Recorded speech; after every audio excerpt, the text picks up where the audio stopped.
இந்த வீடியோவில் ஐயூடி இன்ட்ராய்டன் டிவைஸ் கருத்தடை சாதனம் எப்படி செயல்படுதுன்னு பார்க்கலாம்.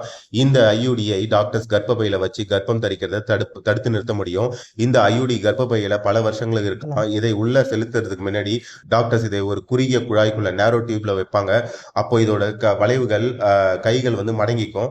அந்த குழாய் கர்ப்பப்பை வாய் வழியா கர்ப்பப்பைக்குள்ள செலுத்தப்படும் போது கர்ப்பப்பைக்குள்ள போனதும் அந்த ஐயூடியோட கைகள் விரிஞ்சு அது நிலையா இருக்கிற மாதிரி பிடிச்சிக்கும். இந்த ஐயூடியில் இணைக்கப்பட்ட 2 மெல்லிய நூல்கள் கர்ப்பப்பை வாய் வழியா வெளியே தொங்கும். இந்த நூல்களை பயன்படுத்தி தான் டாக்டர்ஸ் ஐயூடியை திரும்ப வெளியே எடுப்பாங்க. ஐயூடி இருக்கிற காப்பர் கர்ப்பப்பையில் ஒரு விதமான வீக்கத்தை ஏற்படுத்தும். இது விந்தணுக்கள் கருமுட்டை அடையிறதையும் கருத்தரிப்பதையும் தடுக்கும். சில சமயங்கள்ல இந்த கருமுட்டைகள் கர்ப்பப்பை சுவர்ல பதியதையும் தடுக்கலாம். இந்த காப்பர் ஐயூடி பல வருஷத்துக்கு கர்ப்பத்தை தடுக்கும். ஆனா ஒரு குறிப்பிட்ட காலத்துக்கு பிறகு இதை மாற்ற வேண்டியது அவசியம். ஒரு பெண் கர்ப்பம் தரிக்க விரும்பினா டாக்டர்ஸ் ஐயூடியை நீக்கிடுவாங்க. நீக்கின பிறகு கர்ப்பப்பை பழைய நிலைக்கு திரும்பிடும். ஐயூடி ஒரு ரொம்ப திறமையான நீண்ட காலத்துக்கு பயன்படுற திரும்பவும் மாற்றக்கூடிய கருத்தடை முறைனே சொல்லலாம். இது பெண்ணோட கருத்தரிக்கும் திறனை பாதிக்கவே பாதிக்காது.